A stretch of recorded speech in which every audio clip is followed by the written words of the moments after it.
In our study of Sri Aurobindo's commentary on the Kena Upanishad,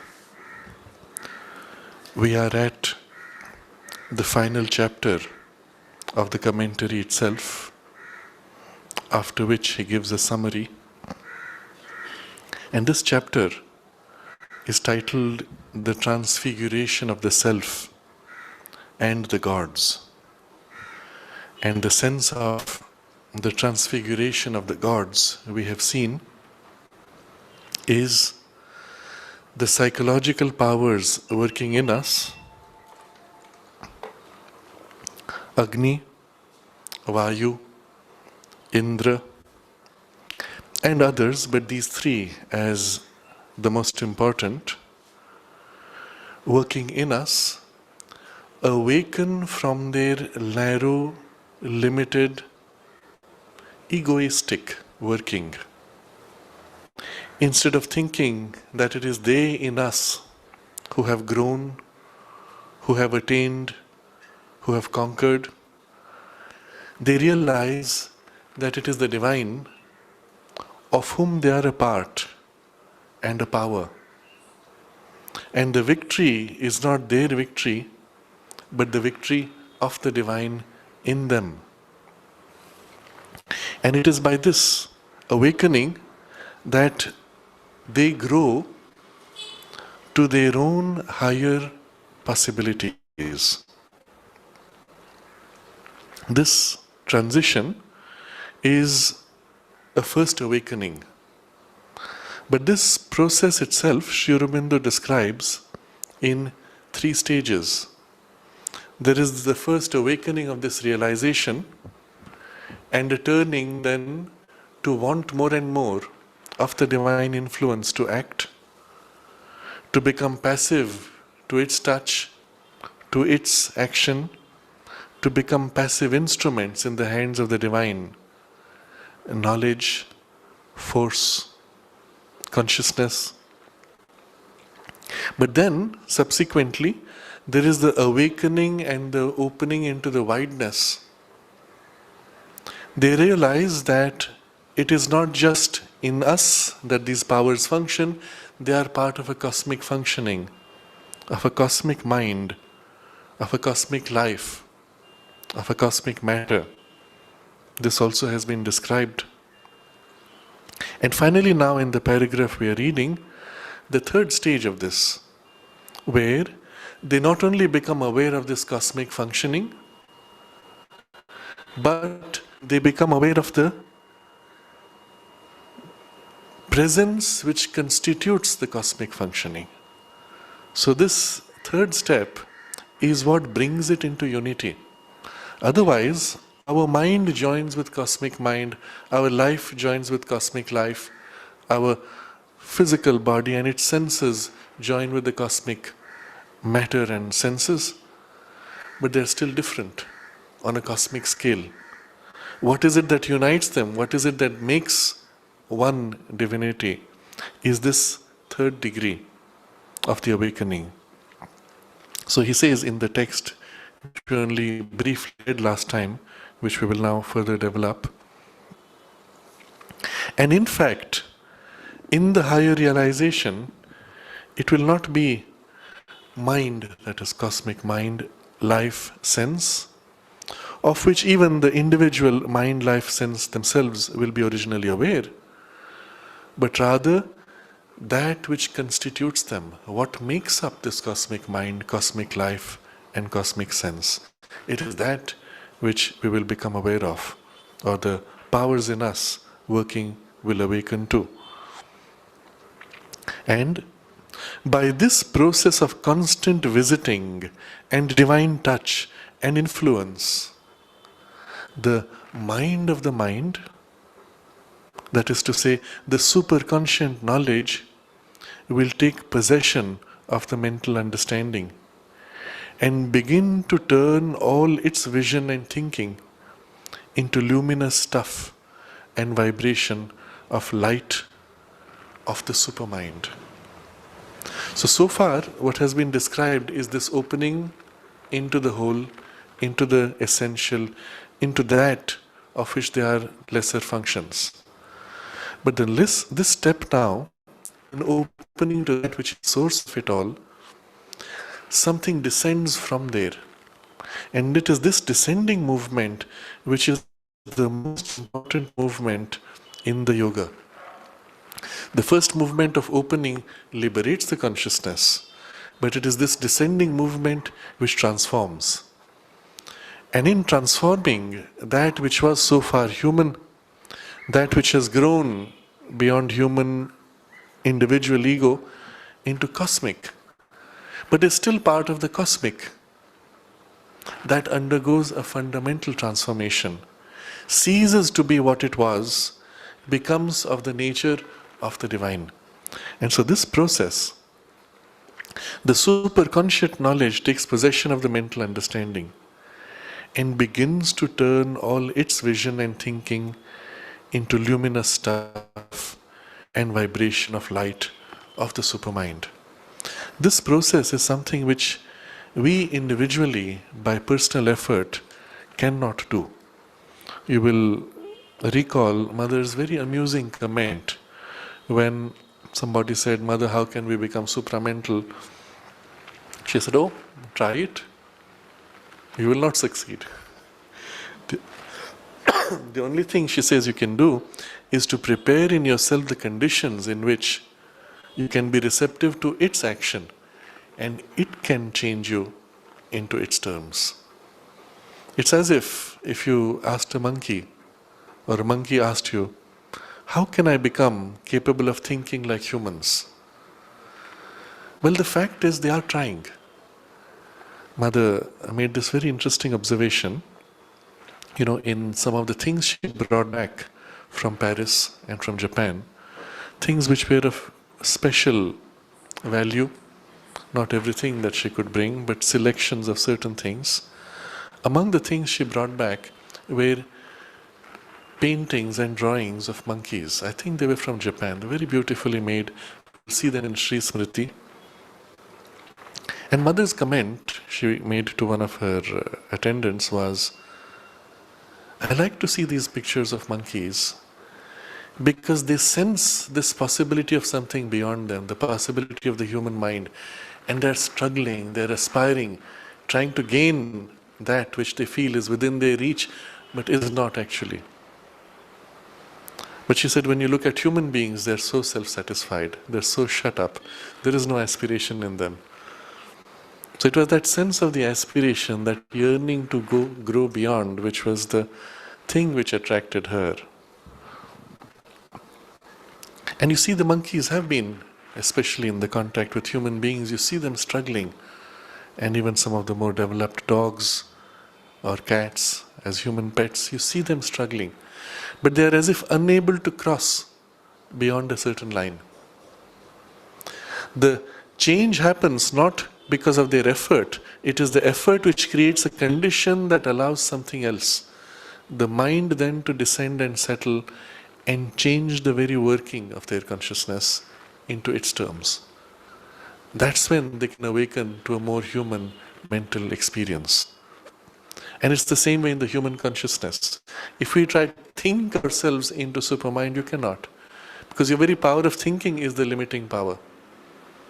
What you can do is to make the mind quiet, open it, enter in relation with that, and give yourself to it. Become passive to its touches, to its inspirations. So he says, by this process of constant visiting and divine touch and influence. You see, that's the process of the influence from above. The mind of the mind, that is to say the superconscious knowledge, will take possession of the mental understanding and begin to turn all its vision and thinking.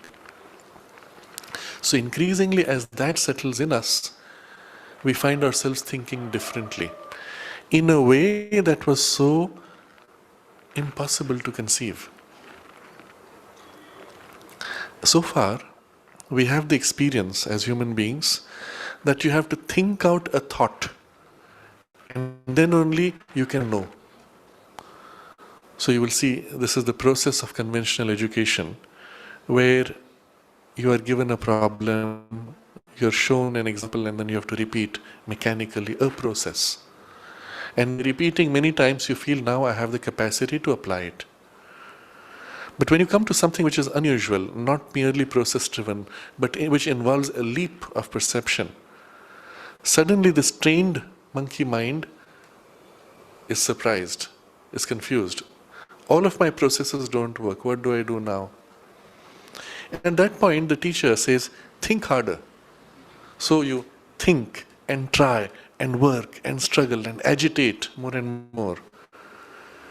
And you will see the nature of the agitation is in one direction, then another direction, then another direction, always pieces. Or taking pieces and trying to force fit them, dropping, picking another piece, force fit, agitated, restless activity. The very nature of that consciousness is fundamentally different. At the first step is seeing directly. And so the first requirement to be able to see is to stop this agitation. In a sense, the first requirement to be able to cognize by a higher faculty is to stop the which characterizes your mental thinking function. Stop thinking. Become silent. Become quiet. And this too will happen someday, where the teacher says, stop thinking. Stop trying too hard. Relax and open yourself to receive the intuition, to receive the inspiration. And then suddenly it lights up. And the student to tune in to this experience. Well, we are in that school as adults, as sadhakas of the yoga. But if we had been taught this early on in childhood, you can imagine how much more easy the whole journey would have been. Now we have to unlearn a bad habit of thinking too much. And so the first thing which happens is this quieting, this passivity, which Sri Aurobindo has described earlier, and I will reread from there.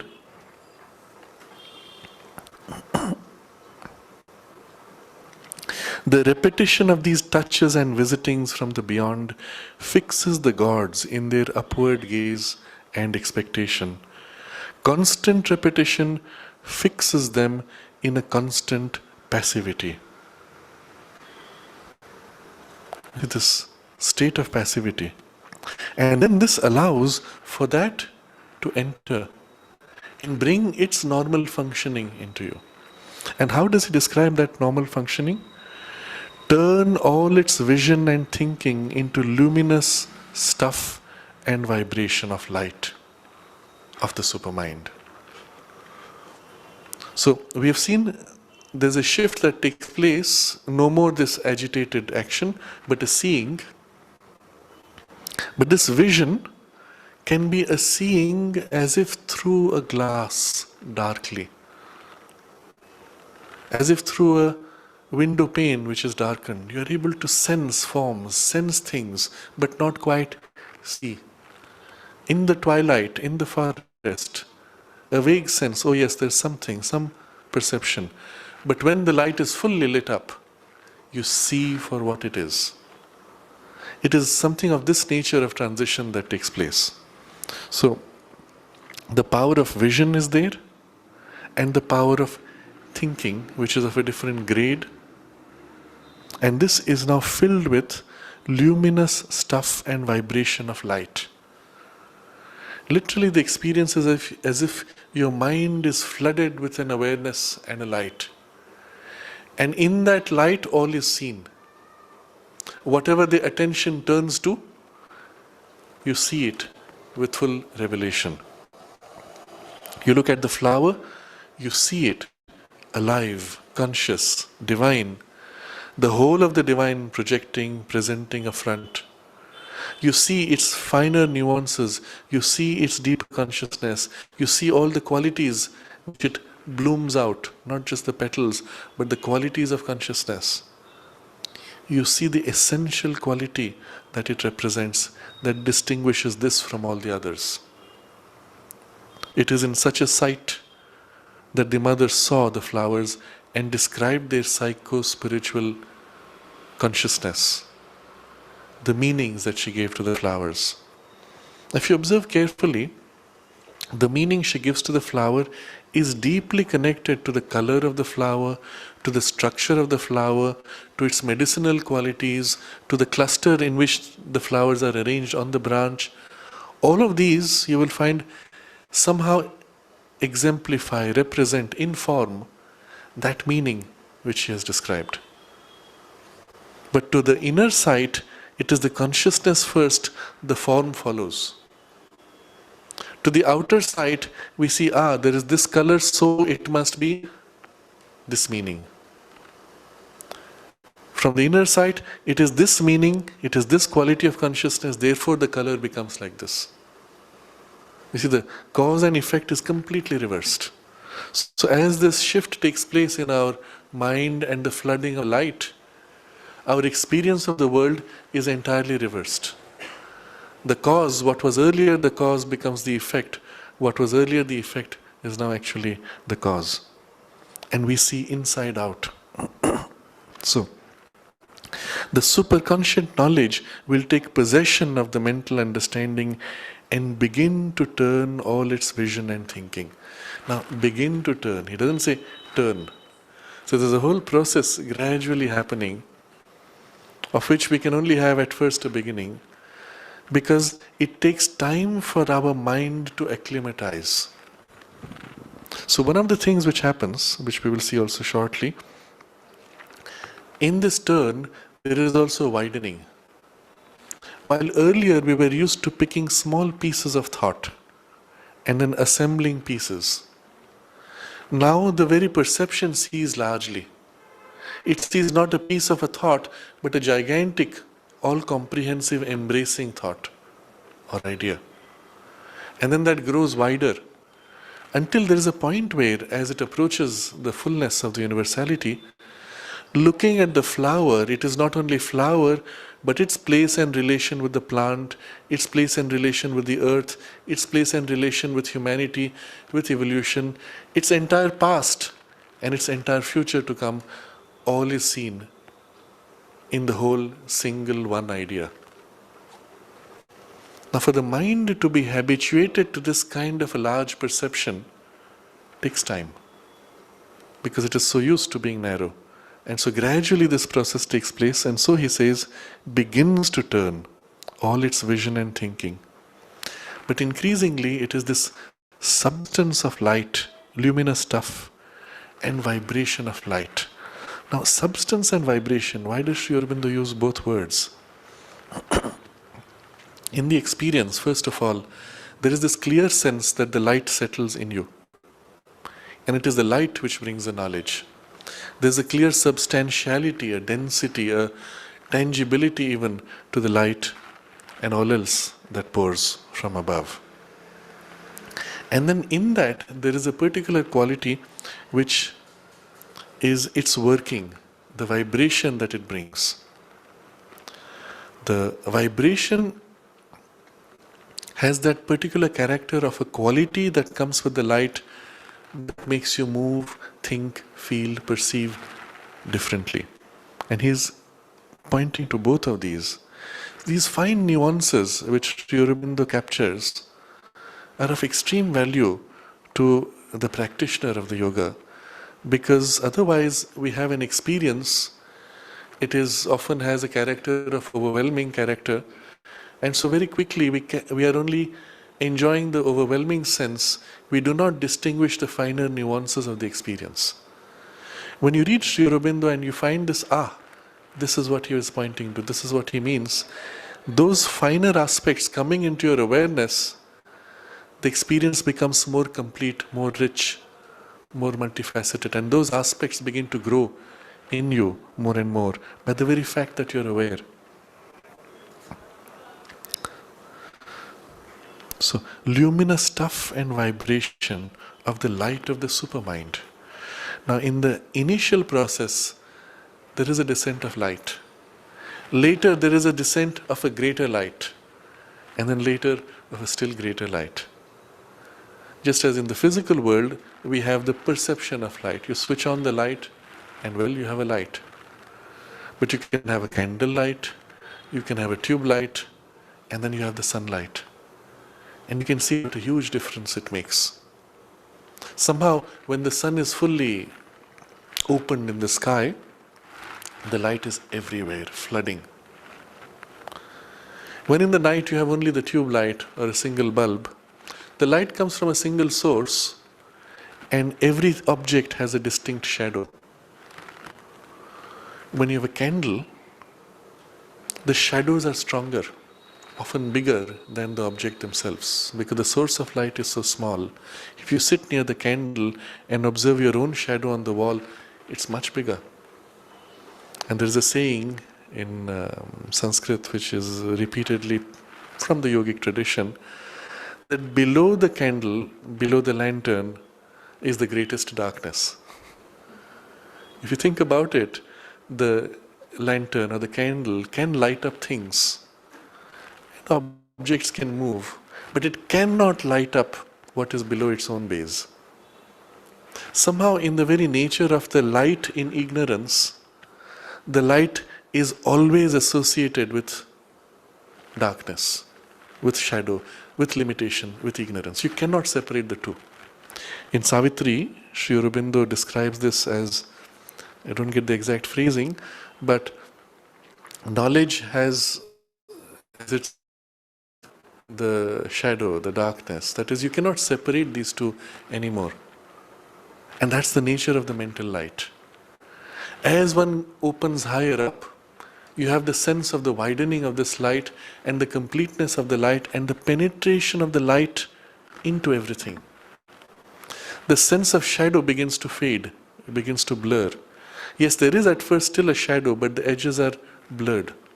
Very similar to what happens when the entire sky is lit up. You can't make out very clearly a sharp shadow.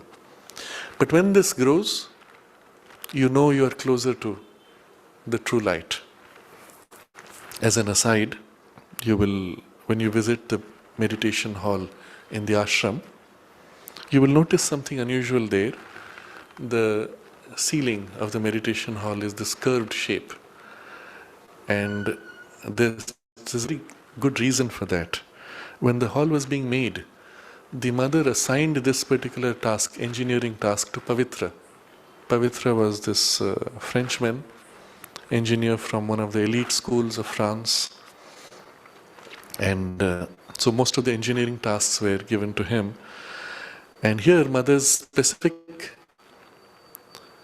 guidance was to make the ceiling and the light such that the room will have no shadow anywhere. You can think about why. You see, it's an attempt to recreate in the material domain the reality of the spiritual worlds. In the material domain, even if you have light all around, every object still conceals its own interior. You close the box, the outside is lit up, but inside it's dark.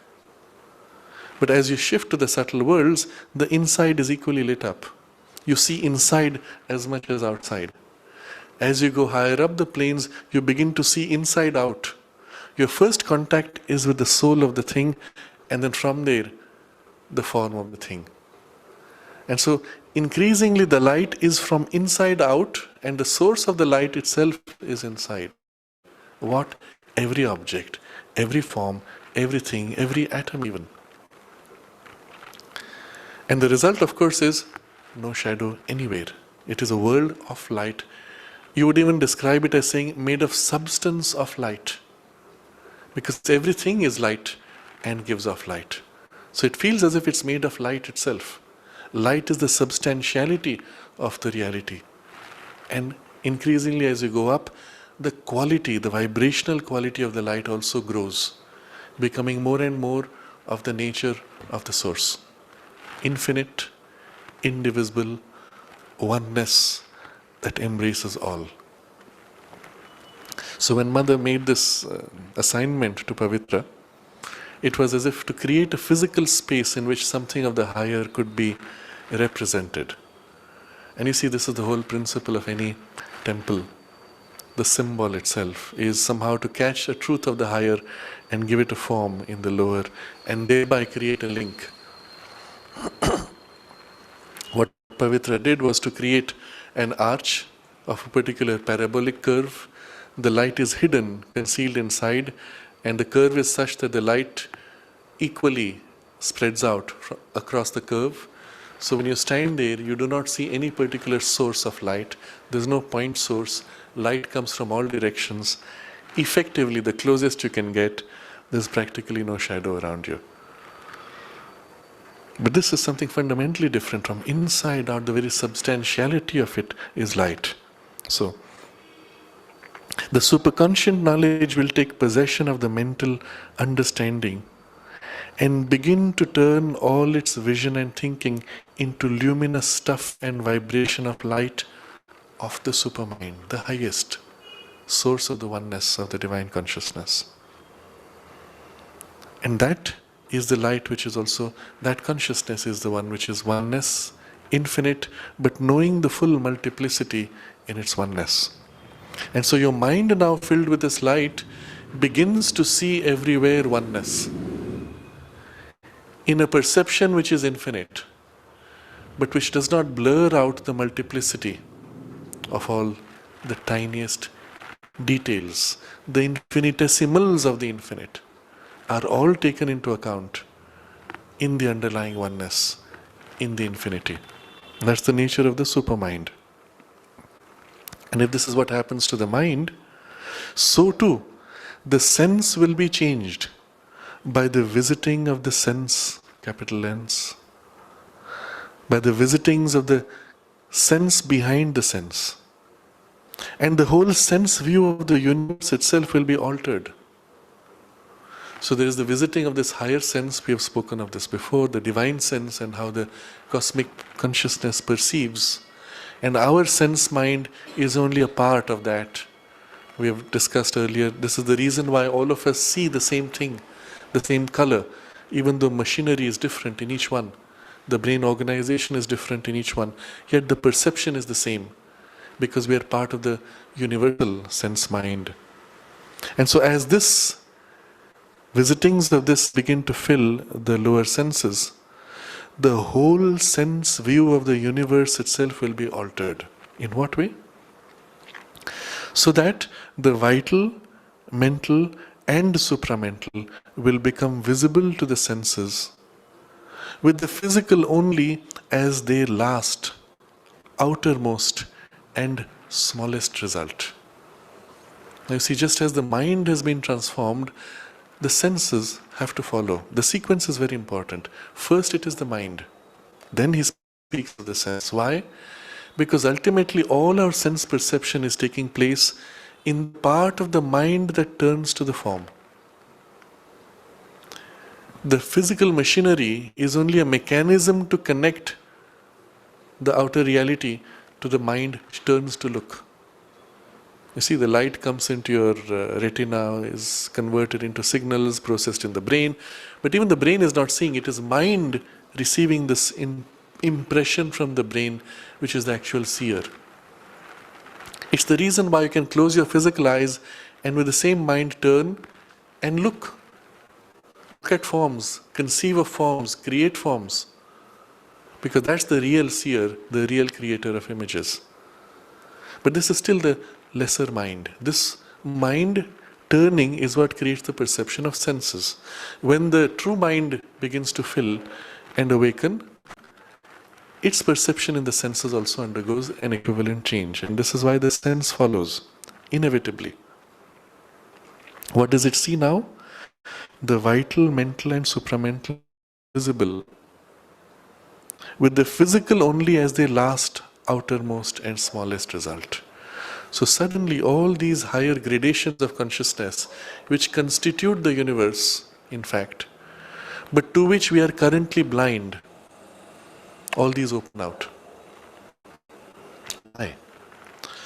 Currently we are blind to these higher regions because our sense mind is fixated through the physical body only.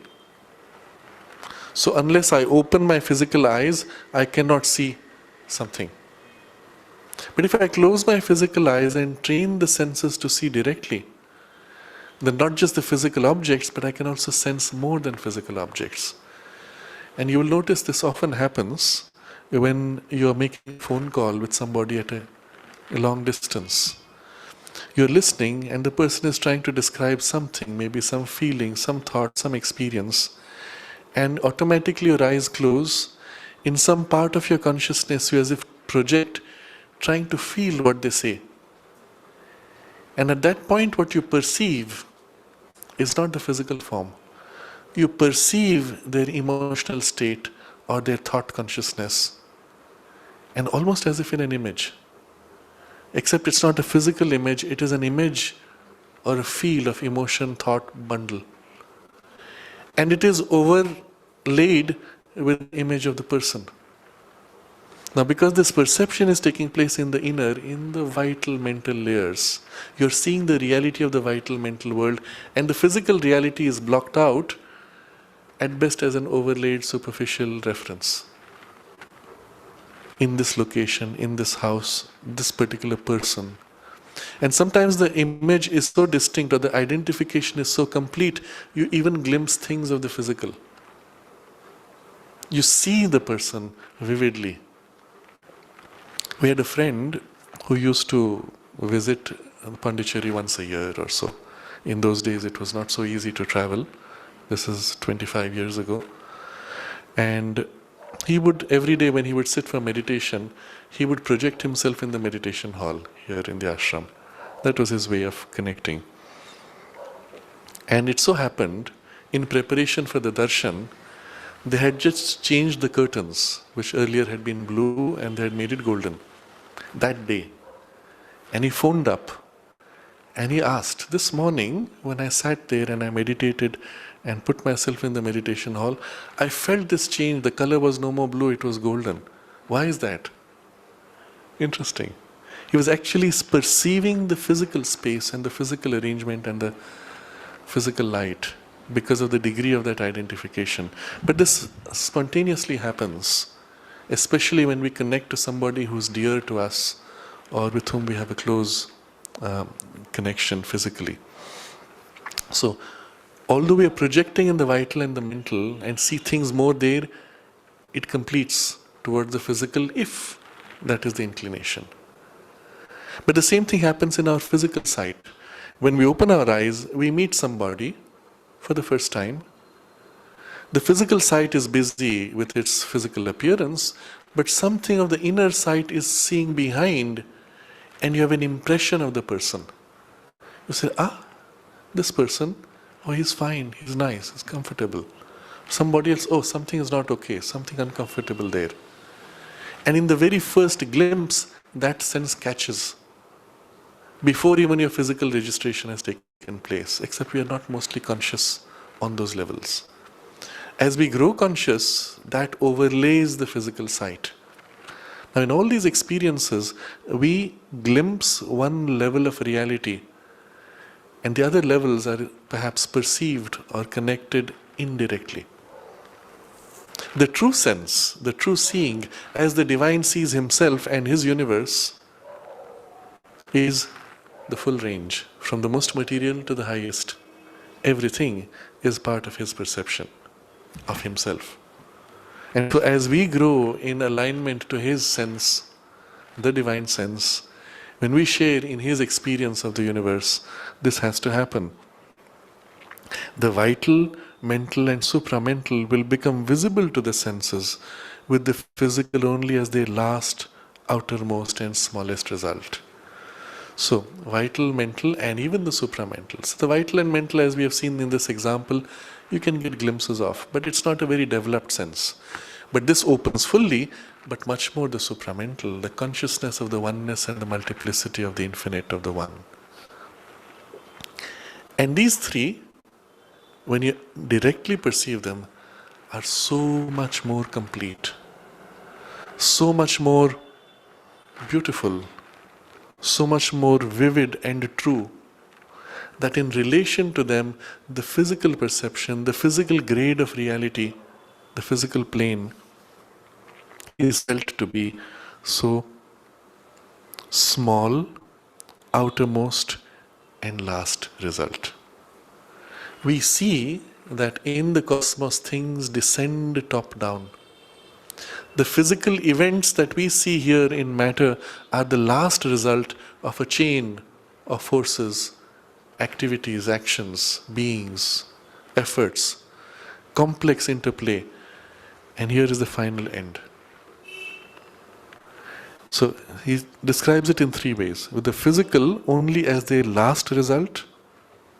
Second word he uses, their outermost result. So if you see in the person, the body form is the outermost shell of the person, isn't it? In our own subjective experience, especially as we grow older, you suddenly notice, my body is somehow getting a little more tired more easily. My body is unable to jump. I feel like jumping. I feel I can jump. I can jump and touch the ceiling. But my body drags me down. And you have a clear sense as one grows older that the inner life has not changed. You feel as young in your heart, even when you're 90, as you were when you were, 20 or 12. Only the body is this resisting element. And so you realize that your life actually is lived in-out, from in to out. The physical layer being the outermost. And so it is in the whole cosmos and everything in the cosmos. As we took the example earlier, the flower is first this particular power of the soul, blooming out, and as it filters through the mental, vital, and eventually the physical substance, all these things naturally form around its quality and take up this particular pattern of energy and form, concretizing in its most physical appearance as the last, outermost result. So, three words, remember? The physical only as their last, outermost, and smallest result. This is the interesting part. You actually experience a diminution as one comes into the physical plane. You can observe this when you wake up from sleep, especially if there has been a deep or intense dream experience. It need not be spiritual, it can even be an emotional or a mental experience in the dream, and especially if it's a spiritual experience, it's more obvious even. In the dream, there's this intense, overwhelming emotion, and as you wake up from it, you can feel everything, the whole experience dulling, narrowing, darkening, until at best there's a slight vibration in the body of what you experience there in that state in the subtle body as so intense and overwhelming. The moment you return to the physical body, whoop, narrowing, dulling, flattening. And this is the character of the relation of matter to the higher planes. The higher up you go, the wider, more comprehensive, more free, more embracing. The lower you come, the more bound, limited, resistant, rigid, less plastic, darkened. Until in matter, suddenly there is this harsh dullness and darkening. Mother refers to this in relation to the soul taking birth. Even when the soul is conscious, not all souls are as conscious, but even when it is a conscious soul making a conscious choice of a particular line of development of experience and of a particular family or environment in which to take birth, it can even preside over the development of the body. If it is mature enough, it can be in the environment, preside over the fetus as it develops, infusing its influence on it, molding and shaping it. But at the last stage, when it plunges and then connects into the physical body, there is the identification of the consciousness fixing into the body. Suddenly there is this huge dulling influence, and the shock of it is like being hit in a stupor in which everything is forgotten. And that's the nature of the physical body and brain as the vehicle in which the mind has to now inhabit. A very undeveloped brain at that stage. And there's this stupor which comes. If the soul is more developed, more conscious, it tries to make this transition gradually so as not to have this sudden loss. And if it can do that, then often what we find is the sense of consciousness, of its sense of purpose, is there, not fully lost, glimmering, leaking out as if flashing through sometimes between cracks of the personality's thoughts and emotions, as a direction, and perhaps even through its development of the personality. Or sometimes there are vivid memories of the childhood, even when you were a few months old, which are retained into adulthood. Those were the moments when the consciousness was able to retain its full sense of awakening. But increasingly, as it identifies with the now developing layers of personality, those layers tend to conceal, cloud, or confuse. The practical result is, I feel somewhere inside me, I know I have something to do, something like that, but I don't know what exactly. And my desire pulls in this way, my thought pulls in that way, the fear of my life and future and security pulls in a different direction, and all the programming of education and society comes to block, conceal, and even distort the whole personality. The light which is inside can only leak out a little bit. Unfortunately, that's the circumstance of the world. But if this inner being is conscious enough, awake enough, it continues to nudge, to push, to break through. As this now grows through this reading of Sri Aurobindo's writings, that clarity begins to dawn in your mind. You begin to understand. Suddenly you realize, that's what it was which I used to feel since childhood. And now you give it its rightful place. Where earlier you had the habit of following your desire and ignoring the deeper, finer nuance of the influence warning you, now you realize, always that was right. And I must now consciously turn to listen to it. And so this personality which has largely been concealing begins to awake, align itself through the spirit to its spiritual aspiration, and begin to turn inward to connect to its source. But this happens often through an external agency, through reading, through listening, through study of literature, of talks, or contact with people in whom you see, they do this, I can also do that. And you catch that movement and begin to turn to rely on the inner. But all of this is unfortunately a slow and laborious process, because early on the whole movement was distorted. Now this is all to indicate the smallness of the physical domain. From this wider consciousness, as you plunge into matter, there is this narrowing, almost suffocating, dulling, and then loss. Mother explains that increasingly, as the evolution grows, this will change. Especially as the spiritual aspect of the evolution develops.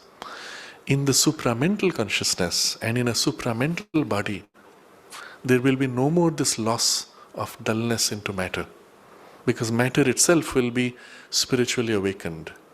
The possibility that matter can be free of its inertia and ignorance in conscience and awakened to a divinization of itself, this possibility even is not conceived of in the existing traditions. It has been glimpsed many times even in these traditions, but they've always glimpsed it as a subtle matter, not the real physical matter itself. So a rainbow body, or a light body, or a divine body, but always the mind saw it as elsewhere, not here. Sri Aurobindo and the mother affirm not only the possibility, but the inevitability of matter itself awakening and discovering its innate divinity and then revealing it. Now the process may take time, but from the moment where it begins, already things begin to rapidly change.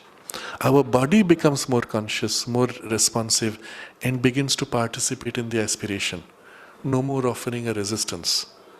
And with that, the light descending from above can actually enter and penetrate the physical consciousness, which earlier was not possible because it was closed by habit and choice.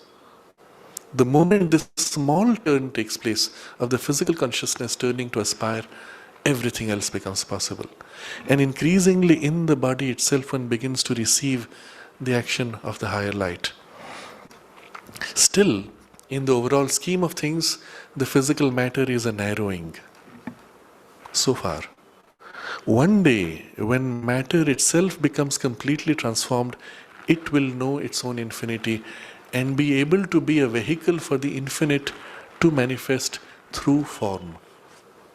What that means is something inconceivable to us, a glimpse of which only we can have. And I will refer to a couple of experiences which have been described, and you have many such you will know of your own. When my teacher, M.P. Pandit, had the first darshan of Sri Aurobindo and the mother, it was the joint darshan. As he entered the hall and he looked, he said, it was so massive, the presence was so massive. He said the only thing comparable was the Himalayas. And what is it of the Himalayas that comes to mind?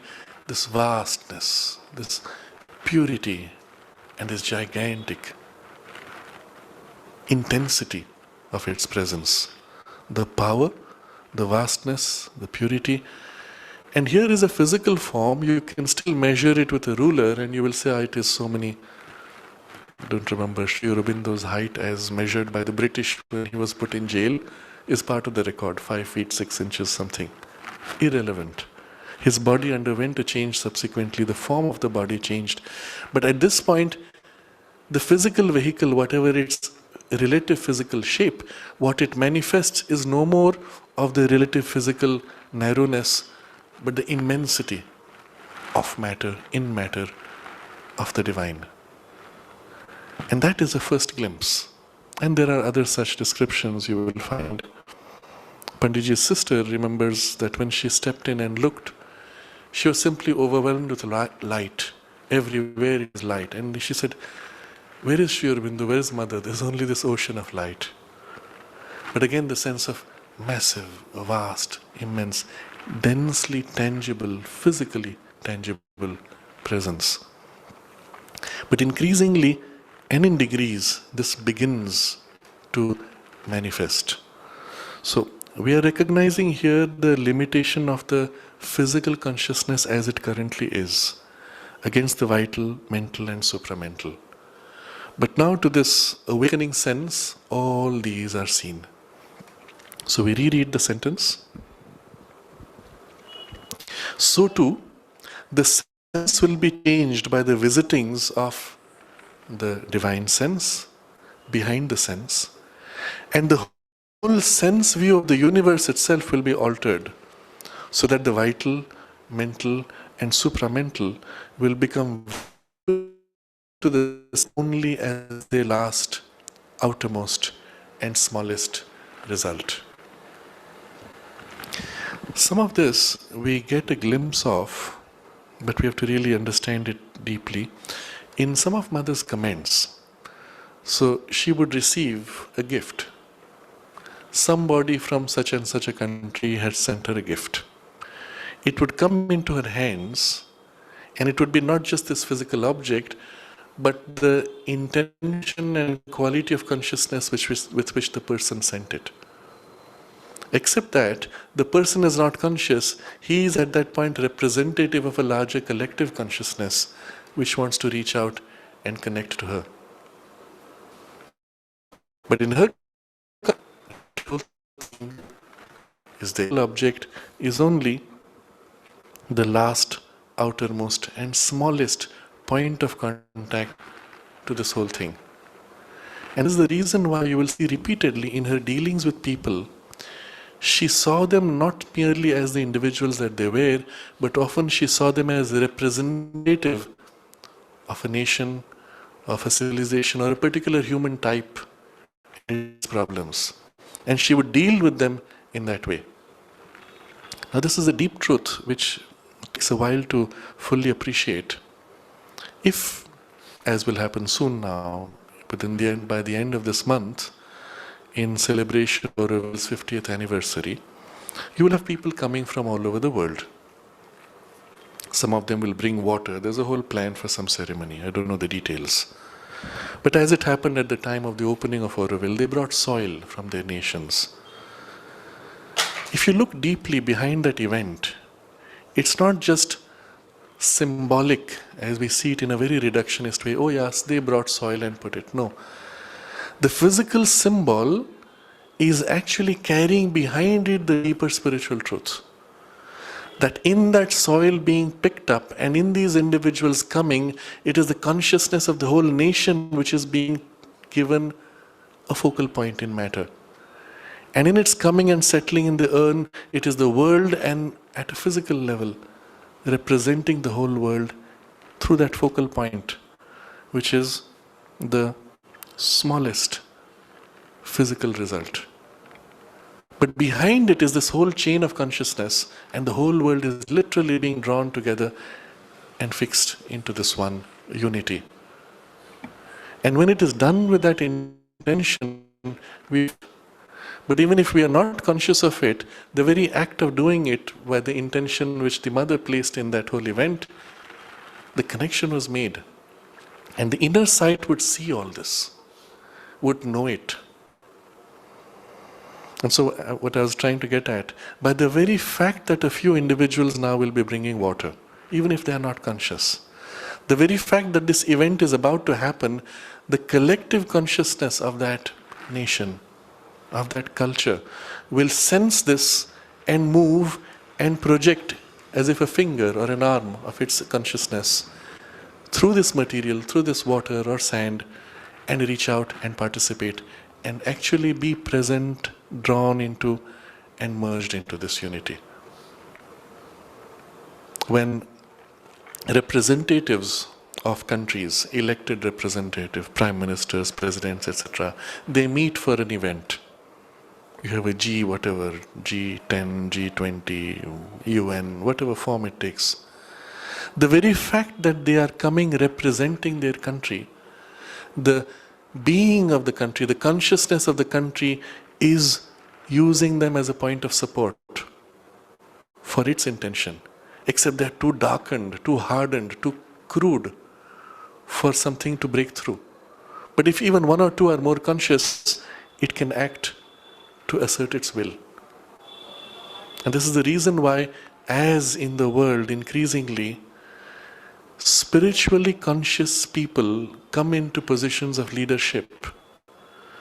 The manifestation of the aspiration of the nation soul will take place more and more overtly.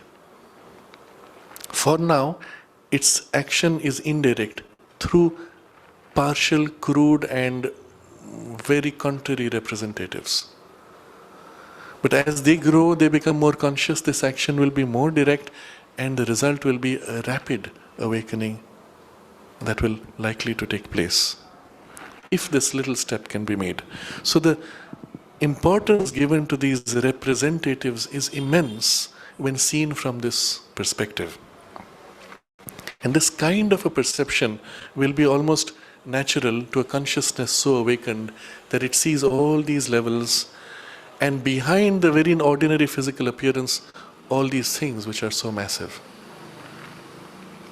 In the principle of what we call symbolic or ritual magic, it is this truth which is used. Except the magician may be a very ordinary person, not understanding the deeper connection. So he's told, all right, you must bring a cloth of this particular color because it represents that force or that deity or that power. And place it in this arrangement because this arrangement represents this relationship in the cosmos, and so on. So he goes through a ritual and there's a certain result, partial or full. But the person who is inwardly awake, when he takes the cloth, is conscious of the link to what it is he is drawing. When he places it in that arrangement, In his consciousness, he holds the cosmos in which this arrangement is being made. And the arrangement itself being done has the character of a cosmic event, and the result is enormous, enormously amplified, even massive. And so that's the reason why the people who are so spiritually endowed, often they may make a simple gesture, and the gesture will have a huge result. And it may be spontaneous. They do not need specific knowledge of the magic. They feel the connection, they link to it, and it is done. Vasishta Ganapati Muni, who was the guru of Kapali Shastriyar before he came to Sri Aurobindo, he had this extraordinary power. There's one of the stories narrated as he was entering a village. There was a huge fire and many of the huts had caught fire. It was too big to be put out.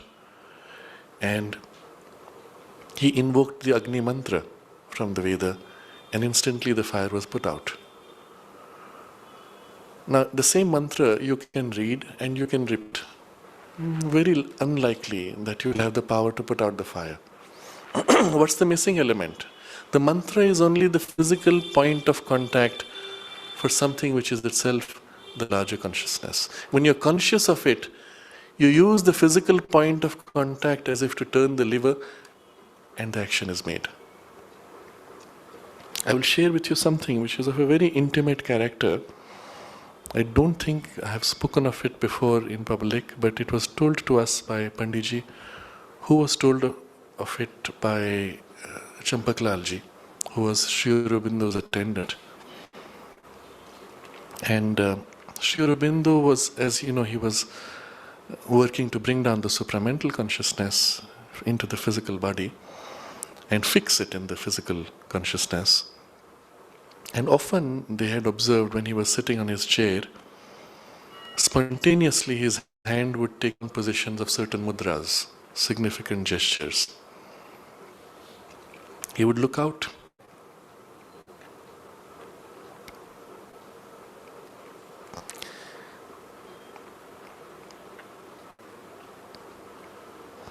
And smile at a scene.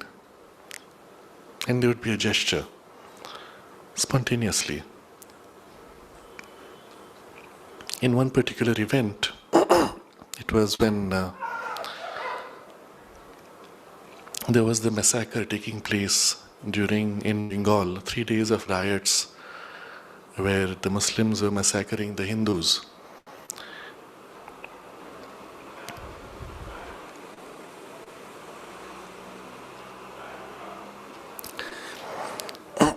The news came in the radio.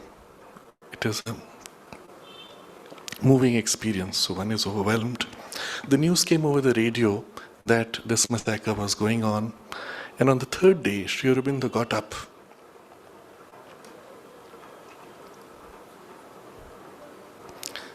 With great force, and holding his fist, said with power,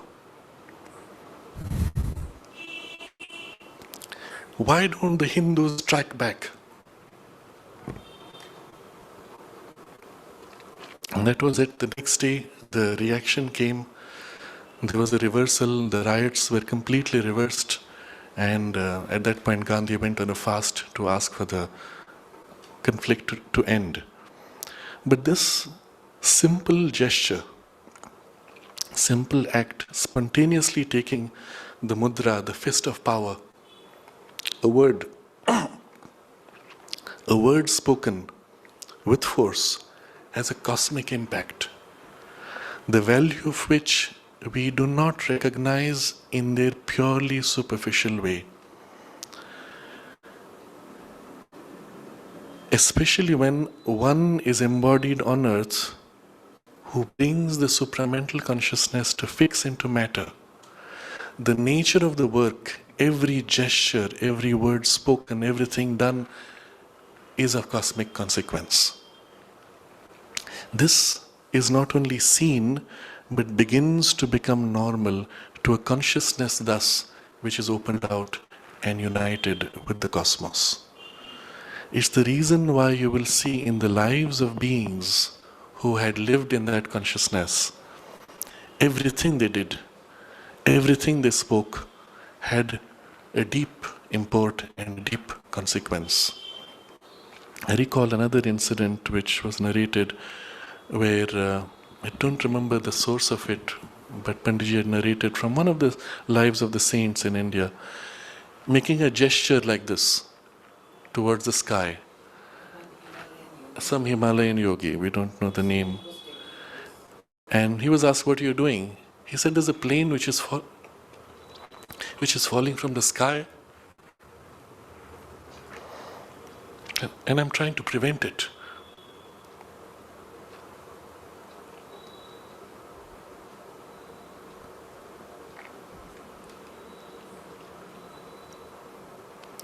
We do not realize how much of human life has been protected by these great acts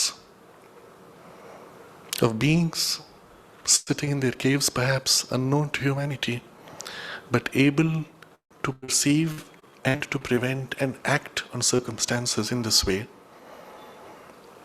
in a consciousness which, out of sheer compassion and love, served humanity in the tiniest details. Entire civilizational uprisings have been initiated by the dream or the action of one saint or yogi. Sri Aurobindo makes a passing reference to this when he says, when in France there was this great revolution, liberty, equality and fraternity, the cause of it, he says, was a yogi in the Himalayas who dreamt of liberty, equality and fraternity. And the result of that dream, dwelling upon it in the cosmos, was on earth the space most ready to receive that ideal caught. And there was a huge revolution. It's interesting. A gentle movement, a gentle touch, physically symbolized perhaps by nothing. And here on the cosmic scale, a huge shift, a huge change. So it is in this sense that we have to recognize the value of Sri Aurobindo's work and the Mother on earth.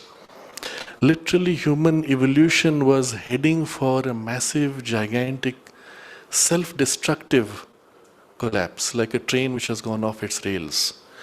And their work was to turn it and give it an upward turn, and not only to assure the spiritual destiny of humanity through whatever means, through whatever difficulties, but to bring into it a new dimension, a new consciousness which has never been before.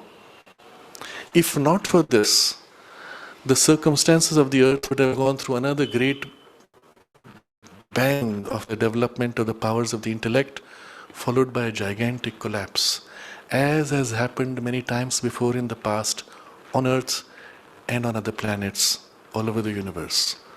Sri Aurobindo makes pointed reference to Atlantis as one of these great civilizations, technologically even greater than what we have attained today, entirely destroying itself because the consciousness had not made the breakthrough and the higher spiritual possibility could not be realized. And so, all of this is just to put in context what we are reading here, something very simply stated, but its import when you begin to dwell on it and what it means is so enormous. So too the sense will be changed by the visitings of the divine sense behind the sense. And the whole sense view of the universe itself will be altered. So the vital, mental and supramental will become visible to the senses, with physical only as their last, outermost result. And finally, we will take this in detail next time. So too the life will become a super life, a conscious movement of the infinite conscious force. It will be impersonal, unlimited by any particular acts and enjoyment, unbound to their results, untroubled by the dualities or the touch of sin and suffering, grandiose, boundless, immortal.